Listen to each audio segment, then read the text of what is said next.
ഗവൺമെൻറ്റിൻ്റെ ലിസ്റ്റിൽപ്പെട്ടവരല്ലാതെ ഒരാളില്ല. അത് എന്താണെന്ന് വെച്ച് കഴിഞ്ഞിട്ടുണ്ടെങ്കിൽ എല്ലാ ഘട്ടത്തിലും ഞങ്ങൾ മുഖ്യമന്ത്രിയുടെയും ഗവൺമെൻറ്റിൻ്റെയും റവന്യൂ മിനിസ്റ്ററുടെയും ശ്രദ്ധയിൽപ്പെടുത്തിയിട്ടാണ് മുന്നോട്ട് പോയിരിക്കുന്നത്.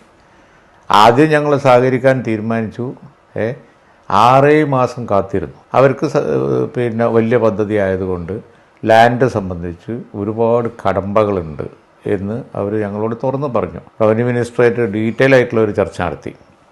അപ്പോൾ ഞങ്ങളെ സംബന്ധിച്ചിടത്തോളം ഞങ്ങൾ വലിയൊരു എമൗണ്ട് ഭവന നിർമ്മാണത്തിനായി പാർട്ടി അണികൾ സംഭാവന ചെയ്ത് ബാങ്കിൽ പണം ഇട്ട് കാത്തിരിക്കുകയാണ്. സ്വാഭാവികമായി പാർട്ടി അത് ചർച്ച ചെയ്തു എന്ന് മാത്രമല്ല, പല സന്നദ്ധ സംഘടനകളും വീട് നിർമ്മാണം പൂർത്തിയാക്കി തുടങ്ങി. ഇപ്പോൾ ക്രിസ്ത്യൻ പിതാക്കന്മാരൊക്കെ മുൻകൈയെടുത്ത് ഉള്ള ഭവന പദ്ധതി, അതുപോലെ തന്നെ മറ്റു ചില സന്നദ്ധ സംഘടനകൾ, ഇൻഡിവിജ്വൽസും ഒക്കെ അതൊക്കെ പൂർത്തിയായി തുടങ്ങി. 6 മാസമായി, ഒരു കൊല്ലാൻ പോയില്ല. അപ്പോൾ ഞങ്ങൾക്ക് വലിയ സമ്മർദ്ദമായി പാർട്ടിയിൽ. ഇത്ര അധികം പണം കയ്യിൽ വെച്ച് നിങ്ങൾ എന്ത് കാത്ത് കിടക്കുകയാണ്?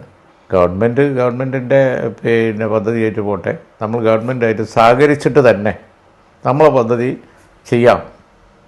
കോൺഗ്രസും അങ്ങനെയാണ് ആദ്യം തീരുമാനിച്ചിരുന്നത്. അവരും സ്വന്തം ചെയ്യാം. പിന്നെ അവർ എന്തുകൊണ്ടോ അവരിത് വലിയ മുന്നോട്ട് പോയിട്ടില്ല. പക്ഷേ ഞങ്ങളിത് ഈ പണം പിരിച്ച് ബാങ്കിൽ ഇട്ടിട്ട് ഞങ്ങളൊന്നും ചെയ്യാതെ കാത്തിരിക്കുമ്പോൾ പാർട്ടി പ്രവർത്തകരെ സമ്മർദ്ദം വന്നില്ലേ. അപ്പോൾ പാർട്ടി കമ്മിറ്റി ചർച്ച ചെയ്ത് ഞങ്ങൾ പദ്ധതി ചെയ്യാൻ തീരുമാനിച്ചു. പക്ഷേ സർക്കാരിൻ്റെ ലിസ്റ്റിൽ നിന്നല്ലാതെ പുറത്തുനിന്ന് ഒരു കുട്ടിക്ക് ഞങ്ങൾ കൊടുക്കില്ല. ആ ലിസ്റ്റ് പബ്ലിഷ് ചെയ്യാൻ ഞങ്ങൾ തയ്യാറാണ്. അപ്പോൾ ഗവൺമെൻറ് ഒരു സഹകരിച്ചുകൊണ്ടാണ് ഞങ്ങൾ ചെയ്യുന്നത്. ഇത് ഗവൺമെൻറ്റിൻ്റെ പദ്ധതിയുടെ ഭാഗം തന്നെയാണ്. കാരണം എന്താണെന്ന് വെച്ച് കഴിഞ്ഞാൽ അവിടെ വീട് ഓപ്റ്റ് ചെയ്യാത്തവർക്ക് പുറത്ത് ഓപ്റ്റ് ചെയ്യാം എന്നുള്ള ഗവൺമെൻറ്റിൻ്റെ ഒരു ഓഫർ സ്വീകരിച്ചുകൊണ്ട് ഞങ്ങൾ ഗവൺമെൻറ് അറിവോട് കൂടി തുടങ്ങിയത്. അത് ചോദിക്കുന്നവർ ചോദിച്ച് പിന്നെ ടെസ്റ്റ് ചെയ്യാണ്. അതിനകത്ത് കാര്യമില്ല. ഞങ്ങളത് പിന്നെ മുഖ്യമന്ത്രിയുടെ ശ്രദ്ധയിൽപ്പെടുത്തും, ഗവൺമെൻറ് ശ്രദ്ധയിൽപ്പെടുത്തും.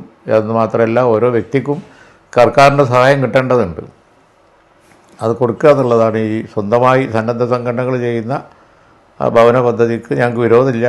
ആരെങ്കിലും ടൗൺഷിപ്പിന് പുറത്ത് വീട് ആവശ്യമുണ്ട് എന്നുണ്ടെങ്കിൽ അവർക്ക് ധനസഹായം ചെയ്യാൻ തയ്യാറാണ് എന്ന ഗവൺമെൻറ്റിൻ്റെ ഓഫർ സ്വീകരിച്ചുകൊണ്ടാണ് ഞങ്ങളുടെ പദ്ധതി. ആ ഒരു പദ്ധതി ഏതുവരെയായി?